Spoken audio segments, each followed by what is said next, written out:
I'll conclude the third part by, we were sitting there talking about the email that was very unclear. And I mean, it's posted right there for everyone to see. And I mean, every other UAMCC member also got the email.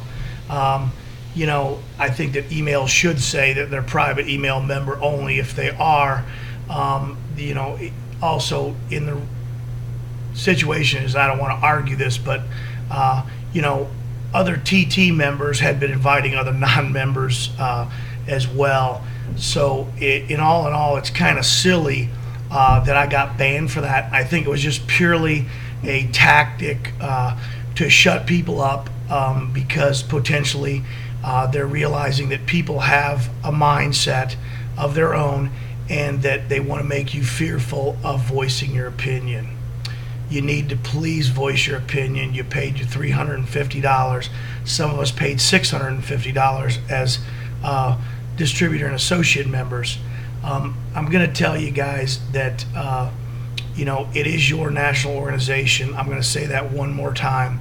If this has been moved from a private corporation to be continued to be run like a private corporation and utilized contractors off the contractors' backs, utilize that money to get a sales machine started and then inadvertently be turned back into a private corporation at a later date, I would say that that is a pretty big injustice to all those members and all those people.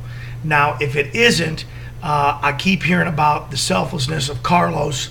I've also heard that Carlos in the past has said that he didn't want this job as executive director when the thing got going, that he was walking away from the organization after the board was elected. I want to know if that's still his mindset. If it is, then I can believe that he's truly has some transparency in this. If it's not, and he wants to continue to take the salary from the organization that's designated. By the way, there are two positions, I believe, on this board of directors that are salary driven. Then I would say that all this stuff about how we're devoting our time for nothing, how we're all really good guys, sorry folks, that doesn't buy with me.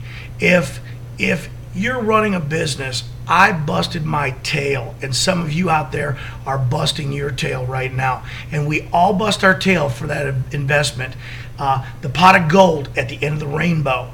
And I'm sorry to say that I don't buy that anymore. I don't buy that any longer. To me, there's something else to this because you're right. No one would sacrifice their family, their other businesses, and everything else to dedicate 18 hours a day to a job that's paying them nothing. No one will do it. It's just not for the goodness of the people. It just doesn't happen. Ministers get paid hundreds of thousands of dollars to lead their congregations. They don't often do it for nothing. The bottom line in this whole thing is if Carlos, what's the executive director position? These are some questions that I want to ask. What's your intentions of staying on permanently? What is in the bylaws that says the directors have to be replaced in so many years? What's the line of succession for executive director? Does the president become the executive director, or is it a lifetime position? I want to know the answer to these questions. I think if we knew the answer to some of these questions, then maybe the motives would be a little more transparent. But you brought these tough questions upon yourself. There are some here that aren't going to like it. There's some here that are going to continue to say Ron's jealous, Ron's a troublemaker. Ron's not jealous, Ron's not a troublemaker. Ron doesn't want to be on the board of the UAMCC. Ron doesn't want to start a national organization. If Ron wanted to start a national organization, I think it's very apparent that I could have. A national organization to me doesn't represent what it is right now. A national organization to me, again, I'll repeat it, it represents the contractors on the customer stage and in the government. That's what a national organization does. It doesn't solicit business. No national organization out there solicits business. Well, I shouldn't say none, but none that I know of. I belong currently to 21 national organizations in various sectors of the commercial world. And I'm just here to tell you that not a one of them that I know of solicits business directly for their clientele. The other thing is that we need to make sure that these things are being changed. And I'm going to do this one last time.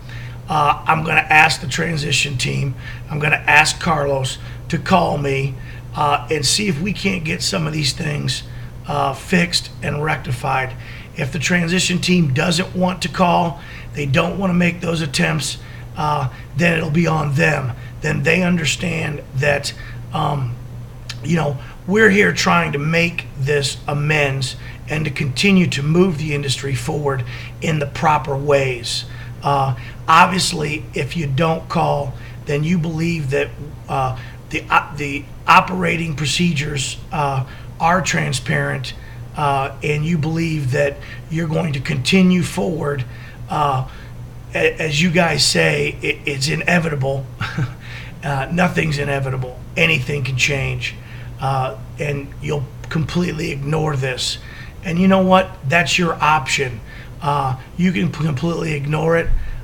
It really doesn't matter to me. Well, it does matter to me. I shouldn't say that.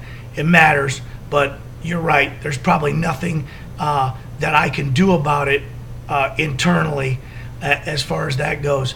But I will say this. I will not support this organization if this is the situation. If another member gets banned, doesn't warrant a phone call, gets banned unjustly, and then doesn't get a phone call, I would say that would be a buyer beware situation for me. But do me a favor, don't scare members into voicing their opinions. Don't use these cheap, sadistic tactics to scare people. I'm sick of it. I've seen it going on. I see the internet playing games. I see the behind the scene intimidation, and I'm sick of it. I'm flat sick of it. And I don't want to see it anymore. I don't want good people being hurt. I want the right thing to be done. You gentlemen have a good day, and I'll look forward to hearing from you.